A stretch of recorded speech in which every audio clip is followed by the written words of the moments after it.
تو دشمنی کی آپ لوگوں نے قرآن کے ساتھ، سنت کے ساتھ. اور میں حیران ہوتا ہوں کہ قرآن حکیم، وہ کتاب جو ہماری کتاب زندگی تھی، اس کے ساتھ انہوں نے کیسے کیسے متس مشہور کر دی. بس صرف اس کا کام رہ گیا مردے بخشوانا، جو ثابت ہی کوئی نہیں. قرآن کا کام رہ گیا ہے عدالتوں کے اندر قرآن پہ حلف دے کے جھوٹ بولنا. قرآن کا کام رہ گیا ہے کہ بچی کی شادی ہو تو نیچے سے اسے گزار دینا. یہ قرآن کا ٹوٹل کام یہ رہ گیا.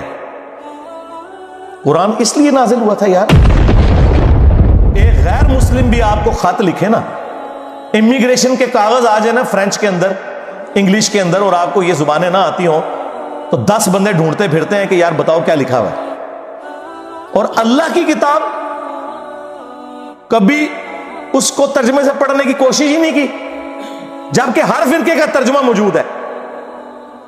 دیکھیں جھگڑا تب تھا جب آپ کہتے ہیں کہ انجینئر صاحب خود ترجمہ دے رہے ہیں. لوگ میرے بارے میں کہتے ہیں نا کہ یہ علماء سے دور کر رہے ہیں. سرکار بالکل الٹ بات ہے، میں علماء کے آپ کو قریب کر رہا ہوں. لیکن مسئلہ یہ ہے کہ میں ایک عالم کے آپ کو قریب نہیں کرتا، میں کہتا ہوں سب کی بات سنو. ہاں وہ اس کو کہتے ہیں علماء سے دور کرنا. وہ کہتے ہیں صرف ہماری سنو.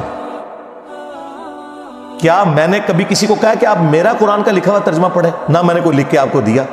میں نے ہمیشہ کہا کہ بریلوی ہو تو احمد بریلوی کا ترجمہ پڑھ لو. چاند ایک جگہ پہ اختلاف ہو سکتا ہے نا. ایاک نعبد و ایاک نستعین کا ترجمہ انہوں نے یا شیخ عبد القادر جیلانی مدد تو نہیں کیا ہوا. دیوبندی ہو اشرف تھانوی کا ترجمہ پڑھ لو.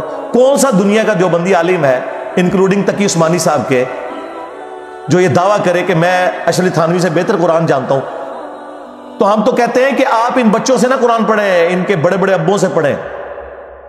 مجھ سے وہ ٹی ایل پی والے بھائی نے جب انٹرویو کیا کہ جی آپ اپنا استاد کسے مانتے ہیں، میں نے کہا صاحب بریلوی کو، میں نے ان سے پڑھا ہوا ہے. اگرچہ وہ 1921 میں فوت ہو گئے تھے، میں 1977 میں پیدا ہوا ہوں، لیکن یقیناً وہ قرآن کا ترجمہ کمائی کے لیے نہیں کر کے گئے تھے. انہیں تو عربی آتی تھی، ترجمہ انہوں نے کیا تھا میرے لیے. اردو تو مجھے آپ سے بھی زیادہ آتی ہے. جس طرح صحابہ کرام کو لکھنا پڑھنا نہیں آتا تھا، لیکن ان کی زبان میں قرآن نازل ہوا تو انہیں ڈائریکٹ سمجھ آتا تھا. خیر میں نے تو بعد میں عربی بھی سیکھ لی ہے. عربی نہ بھی سیکھوں یا کوئی نہ بھی سیکھے، اردو زبان میں جب کر دیا تو ہم تو ڈائریکٹ احمد بریلوی سے ترجمہ پڑھ رہے ہیں، ہم ڈائریکٹ اشرف تھانوی سے پڑھ رہے ہیں، ہم ڈائریکٹ جوناگڑھی سے پڑھ رہے ہیں، ہم شیعہ کے سید فرمانوی شاہ سے ترجمہ پڑھ رہے ہیں ڈائریکٹ. تو یہ شاہی کوئی نہیں. اور یہ آپ خود مانیں گے کہ آپ شاہی کوئی نہیں اپنے بڑے بابوں کے مقابلے پہ. تو یہ ترجمے انہوں نے کمائیوں کے لیے کیے تھے، یہ تو کوئی نہیں کہا کمائی کے لیے کیے. تو اس لیے کیے تھے کہ پبلک کو پتا چلے قرآن میں کیا لکھا ہوا ہے. وہ آپ پڑھنے نہیں دے رہے. ہمارے ایک شیعہ دوست ہیں عالم دین، ماشاءاللہ بہت اچھا کام کر رہے ہیں. ان کا ایک جملہ گولڈن جملہ ہے. انہوں نے کہا کہ آج کوئی غیر مسلم آ کے آپ سے یہ کہے کہ میں مسلمان ہونا چاہتا ہوں یا ابھی ہوا ہوں، مجھے بتائیں میں نے اسلام کو اسٹڈی کرنا ہے کہ اسلام کی مجھ سے کیا ریکوائرمنٹ ہے، میرا خدا مجھ سے کیا چاہتا ہے، میرا اللہ مجھ سے کیا ڈیمانڈ کرتا ہے، تو آپ اسے کون سی کتاب پڑھنے کے لیے دیں گے؟ تو ساروں کا جواب یہ ہوگا کہ قرآن پڑھنے کے لیے دیں گے. اور آگے سے وہ گورا یہ پوچھ لے کہ بھائی آپ نے بھی اسی قرآن کو پڑھ کے اپنے عقیدے صحیح کیے تھے؟ تو منہ اڑ کے بیٹھو گے. اس کا جواب یہ نہیں ہوگا کہ میں نے میرے پرکھے جو بھی کسی نے نہیں قرآن ترجمے نال پڑھے. ایسی اللہ دے فضل نال جدوں انہوں نے کلمہ پڑھیا ہوں تک کسی نے قرآن ترجمے نال نہیں سی پڑھیا. اسی وجہ میں آپ کو بتا دیتا ہوں قرآن کا ترجمہ بمشکل 200-250 سال پہلے کیا شاہ ولی اللہ دہلوی نے فارسی میں، اور اس وقت بھی کوئی پرنٹنگ پریس وغیرہ نہیں تھے، وہ چند لوگوں تک ہی پہنچا. ایکچولی اگر آپ دیکھیں تو ان 15-20 سالوں میں زیادہ ہوا ہے کہ سافٹ ویئر بنے عام بندوں کے ہاتھ میں ہے، ورنہ ترجمہ والا قرآن تو آپ کو مسجدوں میں نہیں ملتا تھا. وہ حافظ قرآن نے نہ ترجمہ پڑھا ہو تو اور کس نے پڑھنا ہے؟ حافظ بن کے نکلتے ہیں، حافظ نہیں حافظ. انہوں نے نہیں قرآن ترجمے سے پڑھا ہوا، اور کس نے پڑھنا ہے؟ اور جس کے ماں باپ نے امید لگائی ہے کہ انہیں سانو لے جانا ہے کتنے جتھے آپ جانا سے. ہاں تراوی کے دنوں میں تھوڑی تھوڑی داڑھی بڑھا لیں گے تو جس طرح جنابی عید آئے گی تو او پہ عید ہے داڑھی. اور کس لیے؟ پیسے کمانے کے لیے. مفت کون بنا داڑھی تراویاں؟ ٹھیکے تو ہوں نے. ہاں یہ قرآن کے ساتھ آپ لوگ کر رہے ہیں. اور قرآن کیا کہہ رہا ہے؟ وَأُوحِيَ إِلَيَّ هَذَا الْقُرْآنُ لِأُنذِرَكُم بِهِ وَمَن بَلَغَ. اے نبی تم فرماؤ قرآن مجھے اللہ نے اس لیے وحی کیا تاکہ اس قرآن کے ذریعے میں تمہیں بھی تبلیغ کر دوں، اور جس تک یہ قرآن پہنچ جائے اس قرآن کے ذریعے تبلیغ کرے۔ قرآن تو یہ کہہ رہا ہے، قرآن تو کہہ رہا ہے وَلَقَدْ يَسَّرْنَا الْقُرْآنَ لِلذِّكْرِ فَهَلْ مِن مُدَّكِرٍ، ہم نے قرآن کو سمجھنے کے لیے آسان کر دیا، ہے کوئی نصیحت حاصل کرنے والا؟ قرآن تو یہ کہہ رہا ہے، قرآن تو کہہ رہا ہے فذکر بالقرآن من یخاف وعید، اے نبی قرآن کے ذریعے تبلیغ کریں ہر اس شخص کو جو اللہ کی دھمکی سے ڈرتا ہے۔ قرآن تو یہ کہہ رہا ہے، قرآن تو سورہ صاد میں کہہ رہا ہے کہ قرآن ہم نے اس لیے نازل کیا کہ اس سے لوگ نصیحت حاصل کریں، اس کی آیات میں تدبر کریں اور عقل مند لوگ اس سے نصیحت حاصل کریں۔ لیکن آپ لوگوں نے کیا کہا کہ قرآن کس لیے نازل ہوا ہے؟ مردے بخشوانے کے لیے۔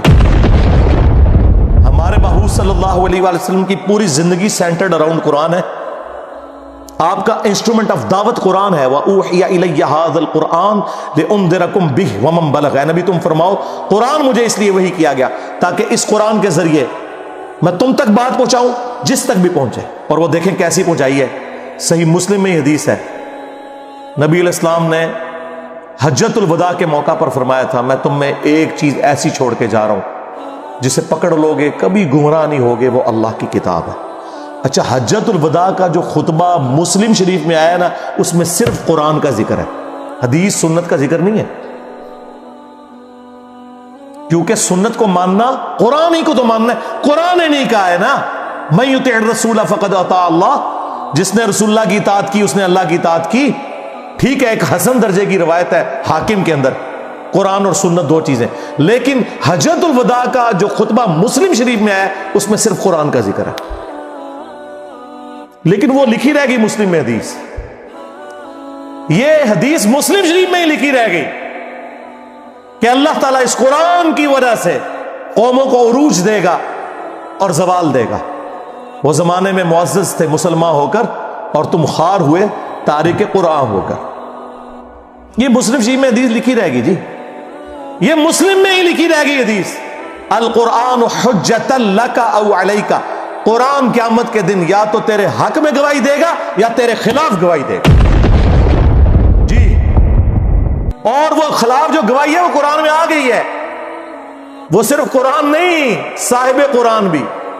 سورہ فرقان آیت نمبر 30، وقال الرسول یا رب ان قوم اتخذوا هذا القرآن مہجورا، اور رسول اللہ قیامت کے دن شکایت کریں گے کہ اے اللہ میری قوم نے قرآن کو پیٹھ کے پیچھے ڈال دیا تھا۔ ہاں، ہمیں شفاعت رسول کا بتایا گیا جو برحق ہے، عسى ان يبعثك ربك مقاما محمودا، کوئی شک نہیں، اللہم اجعلنا منہم، اللہ تعالیٰ ہمیں ان میں کرے جن کو رسول اللہ کی شفاعت نصیب ہوگی صلی اللہ علیہ وآلہ وسلم۔ لیکن یہ تلخ پہلو ہے کہ نبی علیہ السلام نے شکایت بھی لگانی ہے، جس کی شکایت لگ رہی ہوگی وہ شفاعت کس منہ سے کروائے گا؟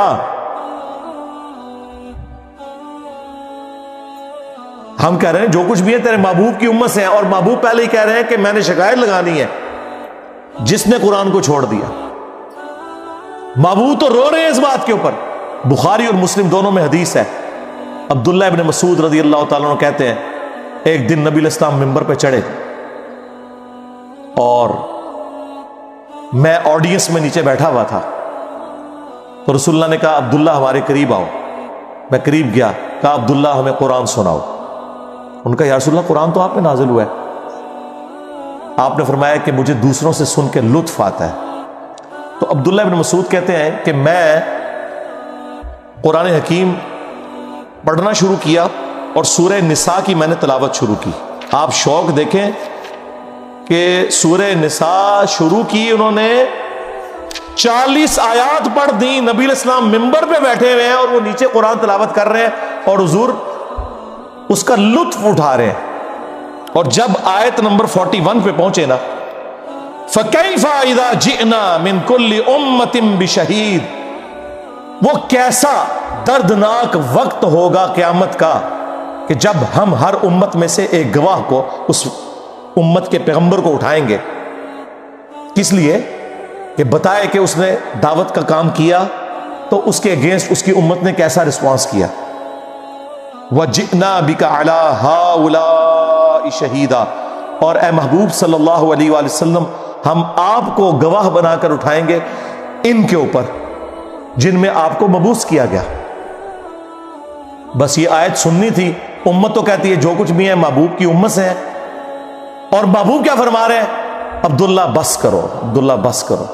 کہتے ہیں میں نے نگاہ اٹھا کے حضور کی طرف دیکھا تو آپ کی دونوں آنکھوں سے زار و قطار آنسو جاری تھے کہ مجھے اپنی امت کے خلاف قرآن کی اس آیت کے تحت گواہی دینی پڑے گی. اس لیے رو رہے ہیں کہ مجھے گواہی دینی پڑے گی کہ میری امت نے قرآن کو چھوڑ دیا، میرے دین کو پس کچھ ڈال دیا، اور امت امید لگائی بیٹھی ہے حضور نے شفاعت کرنی ہے. آپ دیکھیں کتنا فرق ہے.